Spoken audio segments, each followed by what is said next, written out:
queria passar a palavra para a arquiteta Adriana Levis, que ela foi convidada, né, pelo Grupo Conecticidade, para mostrar também algumas soluções arquitetônicas do seu trabalho. Eu gostaria que você falasse um pouco de você também, porque eu não recebi o mini currículo, né?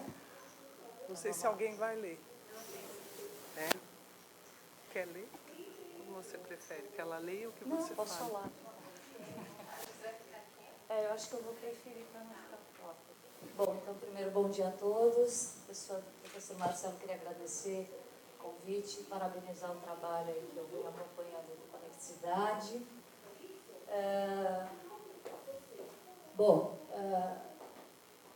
Tenho um escritório de arquitetura, revista Arquitetos de Estratégia Urbana, e deixa eu pegar o... Eu vou sentar. E lá no escritório a gente justamente atua com foco em cidades, então, portanto, no desenvolvimento de projetos de arquitetura, a gente tem uma atuação bastante ligada a edificações institucionais, que são âncoras, né, na cidade, motivadores, mobilizadores da vitalidade urbana, né? E, junto a isso, uma série de consultorias ligadas à parte da legislação e da interlocução público-privada.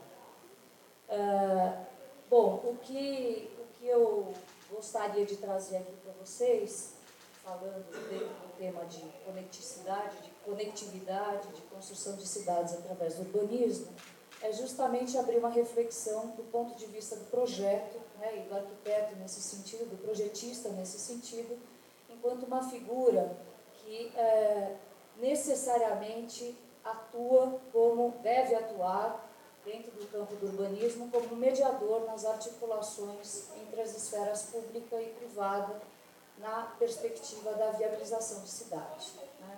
Então, na verdade, eu vou trazer, através de alguns projetos do escritório, um pouco dessa discussão a partir de várias escalas distintas e temas distintos de atuação, né? Eu já falei aqui da nossa atuação do escritório. A questão da legislação e das ações administrativas, ela pertence muito ao nosso dia a dia de trabalho. Eu acho que é uma área, um campo do conhecimento que a gente precisa mergulhar para ter domínio sobre as modelagens jurídicas, econômicas, de desenho, né, urbanísticas, que são necessárias para viabilizar grandes projetos. Quando a gente fala em urbanismo, obviamente a gente está falando em ações muito complexas, e ainda mais num país imenso, né, num território imenso e com uma concentração de população numa área muito ínfima, muito restrita do território, onde a gente conta com 87% da população classificada como urbana, né? Então, é evidente que não há como não prestar atenção para a temática urbana em tempos contemporâneos e, inclusive, acho importante trazer aqui esse percentual das condições de vida nas nossas cidades, um percentual que grita, que é o da população que vive em condições de precariedade, de irregularidade, né? Que corresponde aí mais ou menos pelos dados que nós temos, e esse dado a gente sabe que ele não é muito fiel e muito seguro, mas a 30% da população urbana. Então, de fato, é um número assustador, preocupante, e que faltam ferramentas, faltam elementos para a gente lidar com essa problemática nas cidades brasileiras, né? Então, dentro desse aspecto, como lidar, né, como buscar uma aproximação enquanto projetistas, enquanto técnicos das várias áreas que precisam atuar juntas no campo das cidades, como olhar para a cidade, né?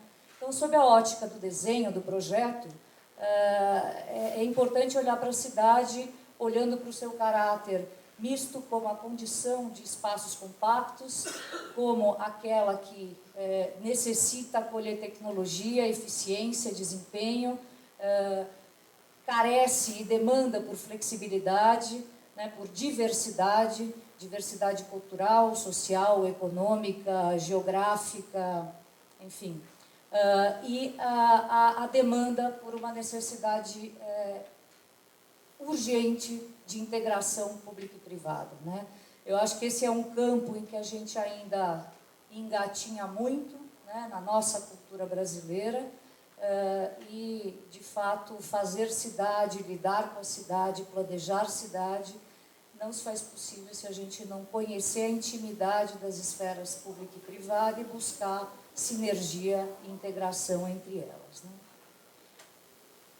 Falando sobre a ótica da abrangência, né, dos níveis de abrangência que precisam ser tocados ao se tratar das cidades, então são alguns aspectos aqui que eu acho que merecem ser itemizados para serem vistos de forma a atuar dentro de uma ótica sustentável, né? Então, é a gente entender, é como fazer uma desconstrução da cidade através dos seus aspectos cultural, econômico, social, urbano e ambiental, né? Então, a busca de uma sinergia nessas várias facetas que compõem o território são importantes para buscar uma condição de sustentabilidade. Isso tudo a gente está falando na prática, no exercício inicial de um projeto, né? Como é que a gente desconstrói uma cidade para poder construir, né? E aí uma outra ótica essencial é a ótica da governança e da gestão dessa cidade, né? Sem compreender essa atuação do funcionamento, da operacionalização das funções da cidade, a gente também não viabiliza a operacionalização, a realidade, a vitalidade de um projeto, né? Então, ele se faz viável na medida que ele toque, que ele alcance uma condição de gestão e de governança. Então, eu acho que nesse sentido tem alguns temas que são importantes de serem levantados, pensando em intervenções no campo urbano, que estão, obviamente, relacionados a como se presta serviços, como se desenvolve projetos para cidades, de que modelagem de contrato a gente está falando, de que escopo de contratos a gente conversa quando a gente participa de editais vinculados a questões urbanas, né? Quais são as premissas que são colocadas dentro desses editais de contrato? Qual é a forma de governança proposta nesses contratos, né? E qual é a modelagem financeira disso? Então, na verdade, aqui a gente está falando desde licitações mais convencionais até poder discutir as oportunidades de concessões, de parcerias público-privadas, aonde, obviamente, uma série de aspectos estão envolvidos, muito além do projeto e das tecnicidades, né? Se uma PPP não se equaciona do ponto de vista da modelagem jurídica e financeira, um bom projeto não vai parar em pé, porque é um tripé que é interrelacionado, interdependente para essa modelagem funcionar, né? Bom, então, abrindo dentro desse contexto, acho que um recorte que eu vou apresentar aqui enquanto projetos que a gente vem desenvolvendo no escritório. Então, a ideia é discutir a questão do desenho e da cidade.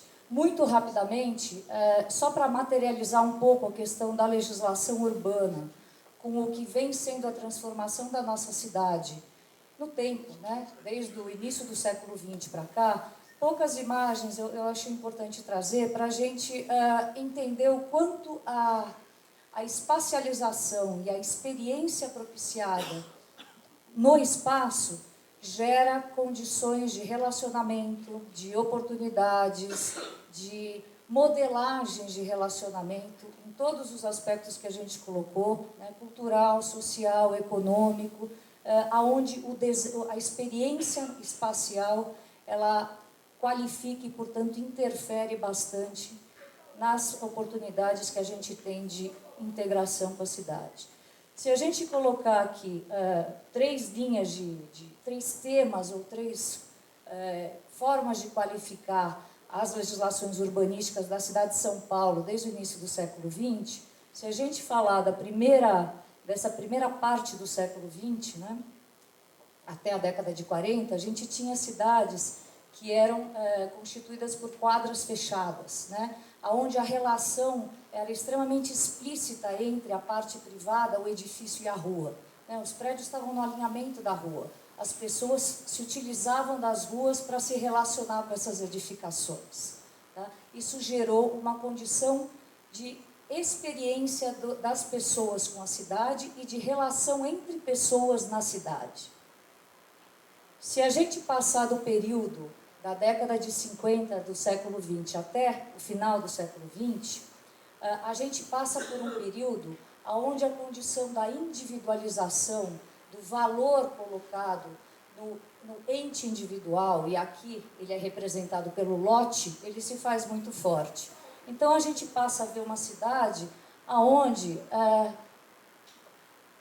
o edifício ele reina internamente ao lote e a cidade se compõe por um mar de condomínios onde a estrutura, o desenho se oferece do alinhamento para dentro. Né? Então, o lazer está internalizado no lote, as experiências de encontro estão internalizadas no lote, e com isso a experiência no espaço público se reduz, se fragiliza.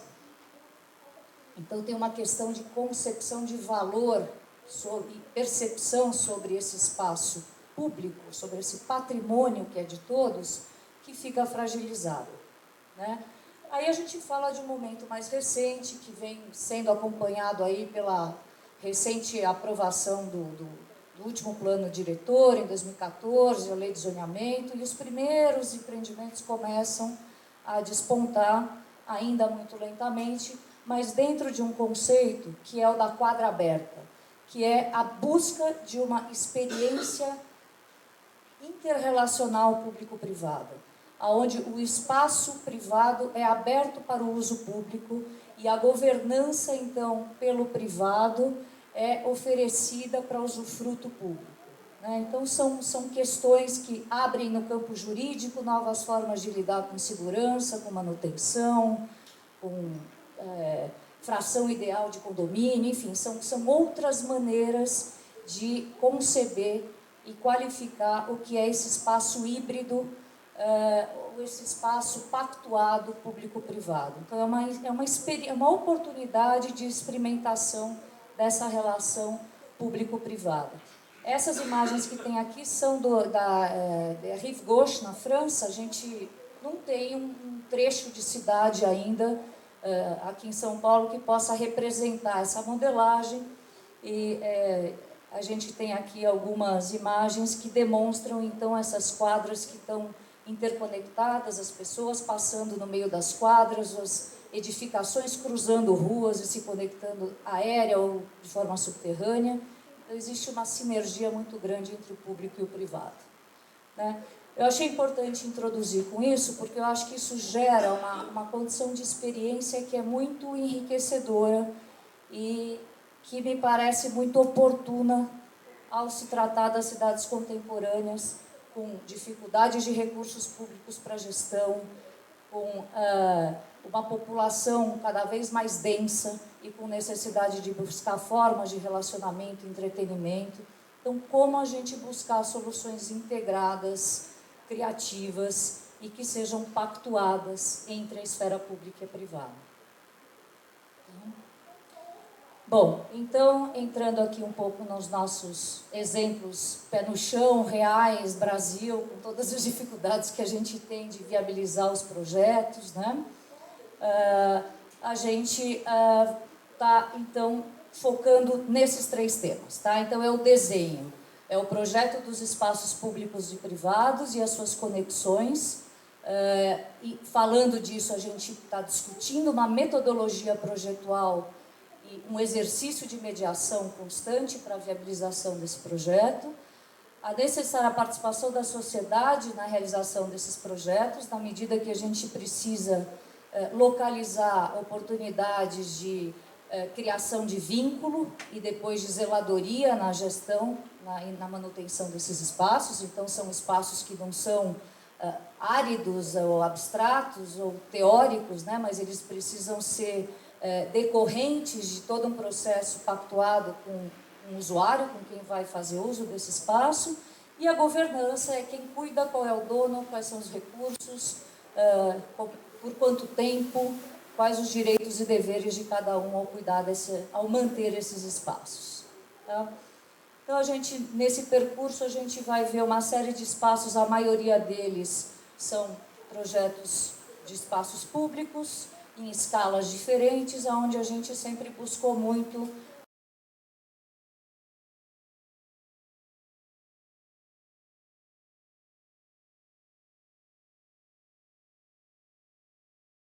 conectar aspectos relacionados à arte, ao entretenimento, à educação, à convivência e à zeladoria. Tá? Então, o primeiro exemplo está relacionado a alguns parques que a gente fez, parques-museus que a gente fez para a Sabesp, eram reservatórios da Sabesp, que, apesar de se manterem ainda como reservatórios, agregaram uma função educativa e de entretenimento, de abrir os reservatórios para uso da população, e a água era protagonista aqui no caso. Então, tem percursos temáticos nesses parques, falando sobre o trabalho da água, o tratamento da água, novas tecnologias de tratamento, consumo consciente de água, né? As soluções que foram adotadas também tratam da questão da drenagem urbana de uma maneira bastante intensa. E houve um trabalho social bastante grande com a vizinhança também, que acabou, em um dos casos, por exemplo, adotando a praça, e hoje uma associação de moradores faz a zeladoria, a manutenção e a gestão do espaço. Né? Então, todo um trabalho muito grande de pesquisa foi feito com a Sabesp para fazer o levantamento de conteúdo, de curadoria museológica, né, desses parques-museus. São parques em 3 regiões distintas da cidade. Vou passar rapidamente. A intenção era criar uma linguagem, garantir acessibilidade, buscar as atividades desejadas pela população local para usufruir desse espaço e cuidar desse espaço.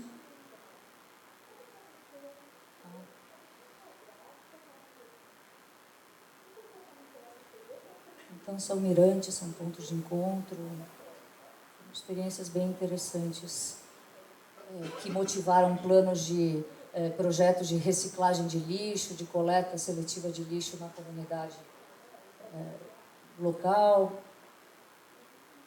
São processos que acabaram mobilizando a população a desenvolver projetos futuros e adotar a ideia para dar uma sequência. Né?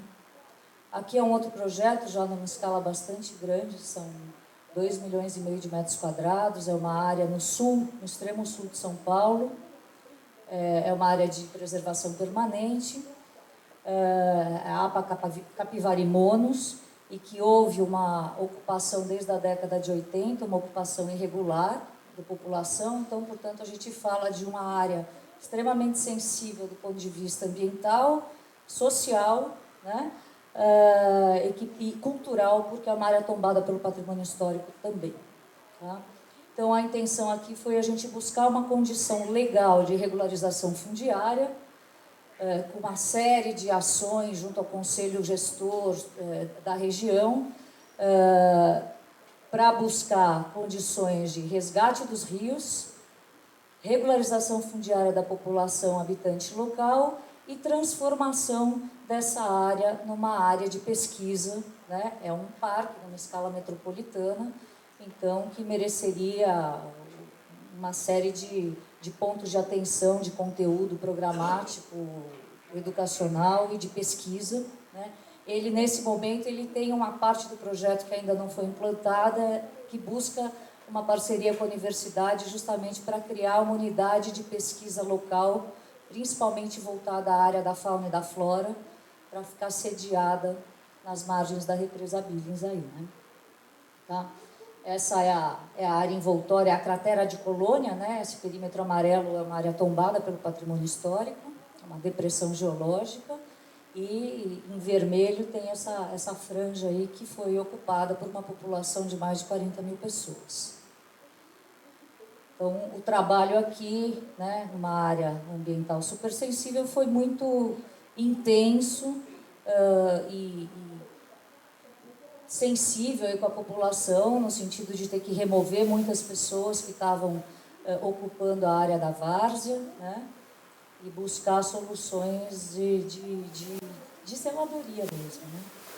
Esse projeto está com ele 50% construído.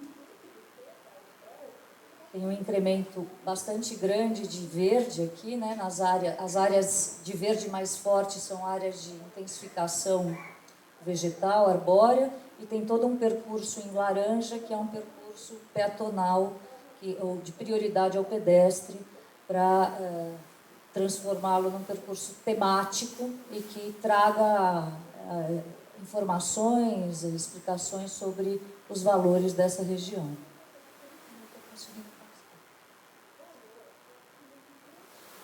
Então, em roxo está esse percurso temático, em amarelo a ciclovia, tem alguns mirantes que coincidem com a crista da cratera.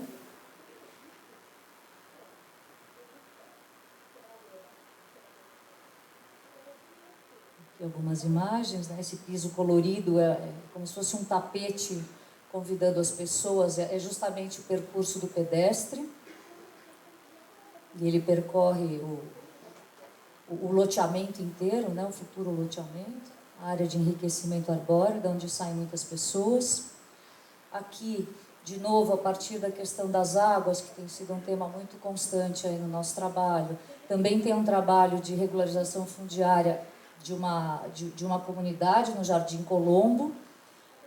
Foi um processo muito interessante, desde o início, com a pactuação junto às famílias sobre o processo de remoção, retirada de famílias que tinham atividade comercial no local, né, e que precisariam ser remanejadas e colocadas em outras áreas, desde esse nível social de negociação até das infraestruturas com relação à definição de áreas de preservação permanente, de mobilidade, né, que estão em condições extremamente restritas aqui, né? É uma área muito densa, zero de mobilidade, zero de segurança nesse sentido.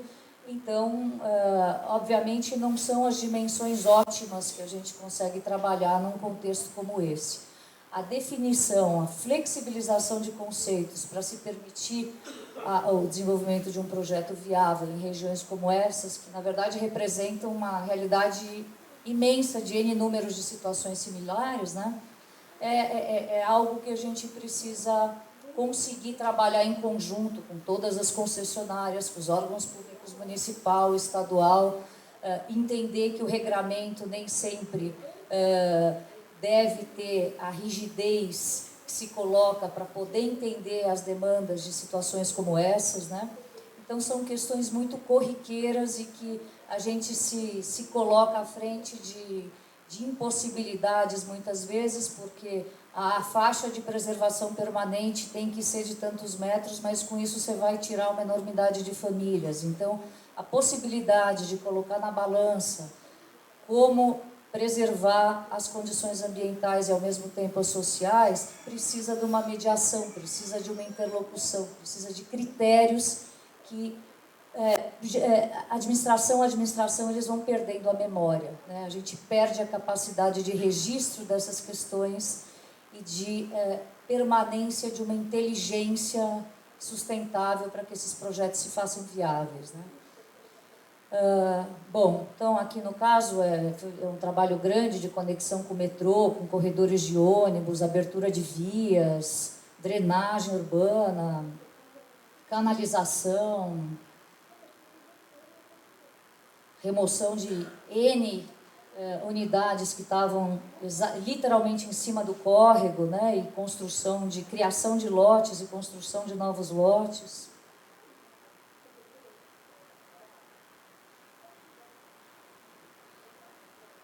São situações muito corriqueiras aí que a gente tem e não tem tido uma metodologia muito estável para trabalhar, né? Esse foi o projeto proposto. É um projeto de uso misto, onde a zeladoria do rio coincide com a atividade comercial e com a área de lazer e entretenimento. Ou seja, são as áreas mais caras para uma comunidade, mais importantes para uma comunidade, portanto, é a melhor maneira de fazer com que essa comunidade passe a zelar por esse espaço, né?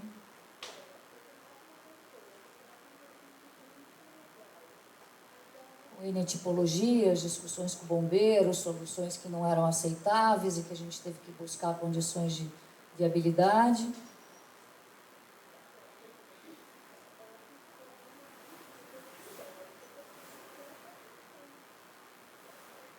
Uso misto, residencial em cima, comércio no nível da rua.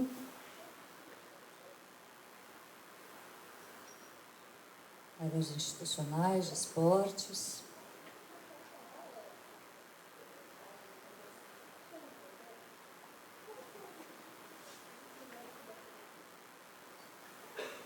Num outro nível, a Praça Vitor Tivita, né, que foi um projeto em Pinheiros, numa região que tem uma condição social completamente diferente. Aqui a gente está falando de um bairro nobre da cidade, que era ocupado, uma propriedade pública, que foi ocupada por um lixão durante muito tempo. Catadores de lixo, antes era um incinerador de lixo, né, uma área com um passivo ambiental, e que o privado buscou uma condição de, naquele momento, de adoção da praça, e nós fomos procurados justamente para desenhar a modelagem jurídica desse projeto. E aí a gente entendeu que seria o melhor momento de, então, usar o projeto enquanto instrumento de mediação e, através das soluções de projeto, chegar na modelagem jurídica possível, tá? Então, aqui a gente trabalhou pela própria temática do passivo ambiental. A gente trabalhou, foi o Museu da Sustentabilidade aqui, teve a participação de N empresas ligadas ao compromisso de construção sustentável, que participaram oferecendo materiais. Então, são sistemas secos, obra limpa, sem redução de resíduos,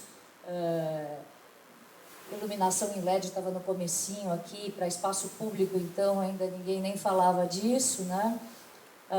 Então foram soluções muito interessantes, e foi, acho que talvez, o primeiro projeto de parceria aí de espaços urbanos, né? Onde começou a se falar em concessão urbanística, mas ainda não com essa roupagem jurídica. E esse projeto, na época, ele acabou não atingindo a figura jurídica das concessões, ele ficou engessado enquanto um termo de cooperação bastante precário, de curto prazo. Uma associação de empresas foi criada para adotar para cuidar, fazer a gestão de programação, de manutenção desse espaço, que na crise acabou tendo que se dissolver pela incapacidade de recursos de patrocínio, né? As empresas deixaram de ter disponibilidade de recursos nesse sentido. A praça, que teve um número imenso de frequentadores, de shows, de escolas, para estudar os sistemas de reuso de água, de biotratamento de água, enfim, isso foi tudo abandonado, né? Esse era o espaço original. E hoje a praça está com esse deck que tem 6.000, 7.000 metros quadrados de madeira nobre, certificada, está condenado por falta de varrição pública. Então são aspectos aí que a gente precisa entender qual é o modelo, qual é a forma de jurídica, financeira e de pactuação público-privada que a gente precisa buscar para a cidade. Eu acho que esse caso é bastante emblemático nesse sentido, né?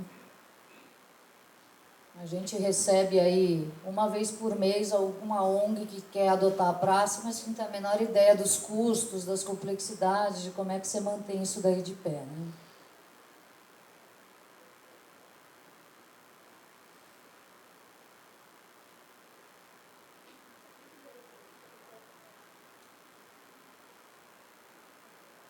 Tinha aqui como parceiros a Claro, a CCR, o Itaú, muitas empresas que durante 10 anos aí mantiveram uma atividade muito rica, cultural, de pesquisa na área de sustentabilidade. E aí no incinerador tinha um museu que falava sobre procedimentos de remediação, de descontaminação de solo.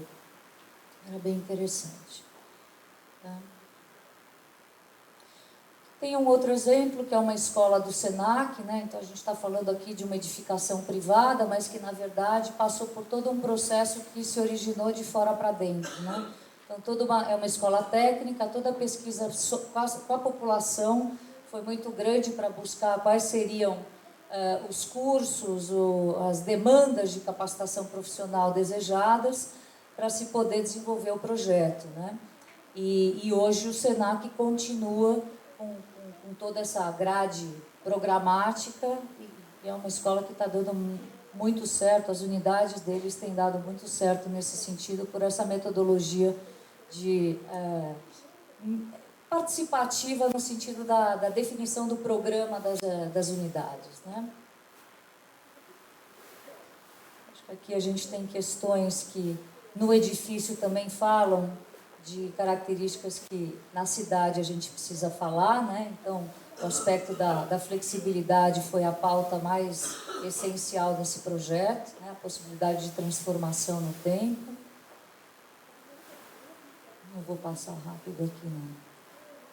Tem uma relação muito direta com a cidade, tem uma praça aberta na frente, você pode cruzar pelo empreendimento de uma forma muito livre, né? O alinhamento do lote está aí, mas o projeto propõe quase que uma extensão da calçada numa alameda interna.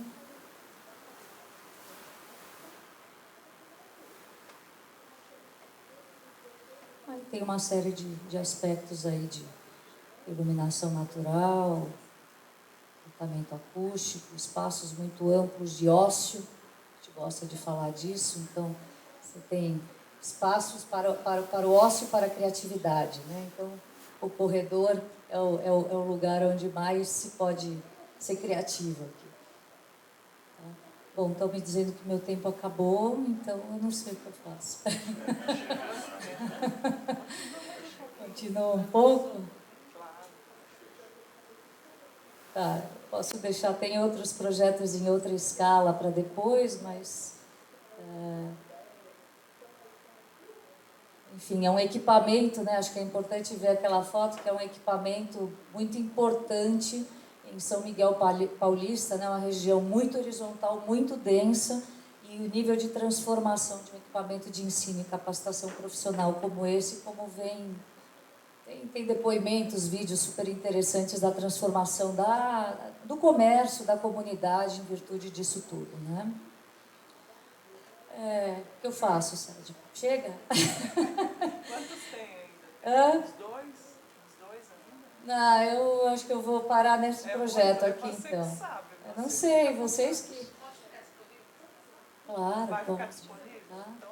Esse projeto aqui, só para finalizar, então, é um projeto que foi solicitado pela Rede Bela Vista, que é um agrupamento de várias associações, várias entidades lá do Bexiga, e que pediram uma solução para a requalificação da região da 14 bis. Né? E isso ocorria no momento em que justamente estava se buscando uma possibilidade técnica de revisar a macrodrenagem do Tamanduateí, aqui do Saracura e toda a bacia do Tamanduateí. Então, nós chegamos a propor, na época, para a gestão, que estava em curso, um edital. Aqui entra um pouco fazendo um gancho com a questão de como é que a gente pensa em modelos de contratação, se pensar num edital integrado de requalificação urbana e não especificamente um edital de infraestrutura de drenagem, que era o que tinha, né? Então, vamos abrir a oportunidade de tratamento e requalificação da cidade, extrapolando a necessidade evidente da macrodrenagem, mas criando novas oportunidades, novos negócios, gerando valor nas imediações, gerando oportunidades de cultura, criando calhas de serviço, né, de fibra, de comunicação digital. Então, foi toda uma modelagem que acabou por abrir uma série de novas oportunidades de serviços urbanos propostos dentro de um edital de licitação. Então, eu acho que esse trabalho mostra muito essa discussão, né? Como estruturar, como as cidades podem se posicionar para estruturar modelos, escopos de contrato, né? Quando a gente faz um recorte restrito a uma infraestrutura específica, como a gente perde oportunidade de requalificação da cidade e de geração de novos negócios. Então, isso foi muito interessante.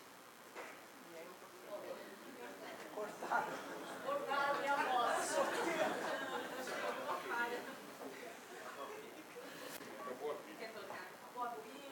Aqui, ó, deixa eu ver se esse é.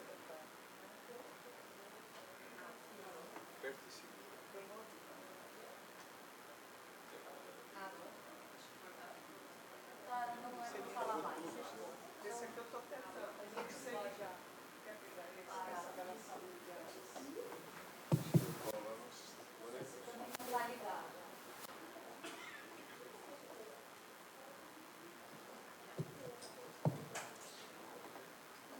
É interessante que tem um processo aqui de SUDS que foi adotado, né, um sistema de reservação de água no subleito das vias e que eu aposto muito nessa tecnologia, pensando em cidades bastante impermeabilizadas, né, como uma nova solução de se pensar, economicamente falando, em soluções de retardo e tratamento de água de chuvas, que não necessariamente os retardos que a gente usa como piscinões, etc., porque você passa a usar o leito da rua para fazer o retardo linear, a reservação e o retardo dessas águas, né? Então, era um trabalho que avançou bastante, demoliu o viaduto, a SP3 aprovou o projeto, mas aí, na hora, mudou a gestão, ficou na gaveta e morreu o projeto. Então é isso. Tem, os outros projetos, acho que vocês veem depois, tem um projeto numa escala muito grande que é sobre uma modelagem de PPP e operação urbana para o Arco Tietê, que também foi um processo muito interessante para se criar novas oportunidades de negócio numa região muito grande e que questões também administrativas, ou administrativa com letra minúscula aqui, aquela que restringe a oportunidade de continuidade de projetos na cidade, né? Esse é um projeto e o outro era um PIL, que é uma outra modelagem de trabalho, um projeto de intervenção urbana que a gente fez para o Jockey Club, buscando uma forma de reabilitar uma área privada, mas buscando uma solução de compartilhamento bastante importante dos 600 mil metros quadrados do Jockey, 200 deles abertos a uso público, né? Então, essa pactuação tem um processo que foi muito interessante, nasceu da relação com a comunidade pública, enfim. Acho que, no limite, o resumo de tudo isso é, enquanto aquele profissional, ou aqueles profissionais que necessariamente estão atuando no espaço público, não há como fazer isso sem haver, dentro de uma metodologia de projeto, a necessidade primeira de partir de uma ação pactuada, de uma ação integrada e de um desejo de buscar modelos jurídicos e financeiros viáveis para essa relação público-privada, né? É isso, obrigada.